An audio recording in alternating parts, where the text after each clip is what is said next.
solidarité, engagement, bénévolat, Radio Fidélité au cœur des assauts.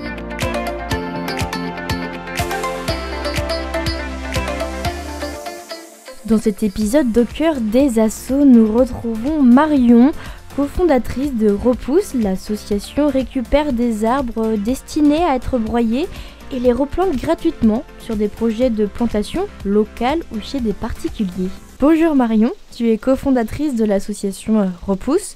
Maëlys, hier, bénévole de l'association, nous expliquait que vous replantiez des haies bocagères chez un agriculteur. Pourquoi ? Oui, aujourd'hui, en fait, on est là pour planter une haie, mais c'est pas une haie classique, c'est-à-dire on part pas de zéro, on est en regarni d'une haie bocagère. Il y a déjà un existant, il y a des chênes, il y a des frênes, il y a des aubépines, et nous, on vient la renforcer pour qu'elle puisse apporter toute l'ombre et les services de biodiversité.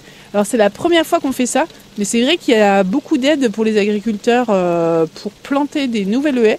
Et jusque-là, il n'y en avait pas tant que ça pour regarnir les haies.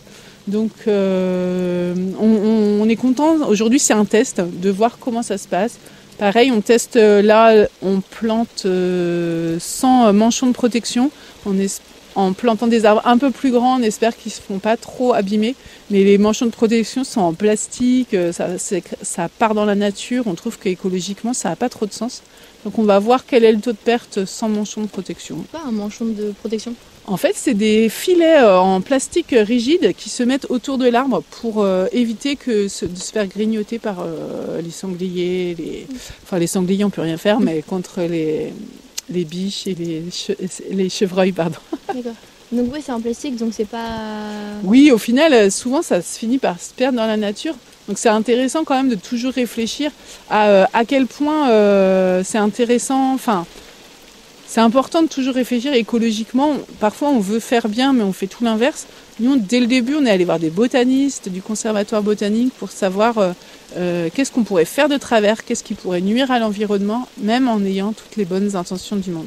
Donc, on essaye de faire bien, mais comme tout le monde, on n'est sûrement pas parfait. Ces botanistes, ils vous ont répondu des choses Oui, par exemple, ils nous ont vraiment encouragés à développer la régénération spontanée, c'est-à-dire laisser des espaces protégés des bêtes, de laisser la nature faire. Parce qu'en fait, si on met des points, en fait, des points hauts, il y a des oiseaux qui peuvent se poser, venir déposer leurs fientes, et dedans il y a des graines, et du coup ça fait repartir des arbres naturellement.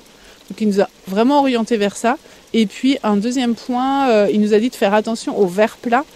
C'est un ver qui est invasif et qui est vraiment affreux, qui peut manger tous les vers existants. Donc heureusement qu'il nous l'avait dit, parce qu'on est tombé effectivement sur un ver plat une fois. Mais à force de trimballer des arbres d'un point A à un point B, on ne voudrait pas... voilà. Donc on utilise pour rempoter toujours la même terre. Voilà, on essaye de limiter notre impact. Oui, donc en fait, vous aidez la nature à reprendre, on va dire, ses droits, mais vous la laissez quand même reprendre ses droits par elle-même.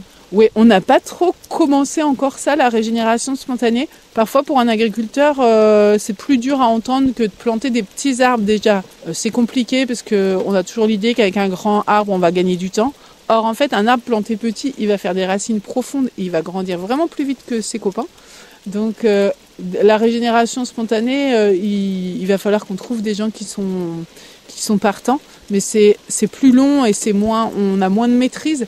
Et je crois que l'homme a toujours quand même une envie de maîtrise sur la nature. C'est difficile de lâcher prise sur ces points-là, mais c'est intéressant de voir que ça avance et que ça va changer. Oui, ça va venir petit à petit. Ouais, exactement.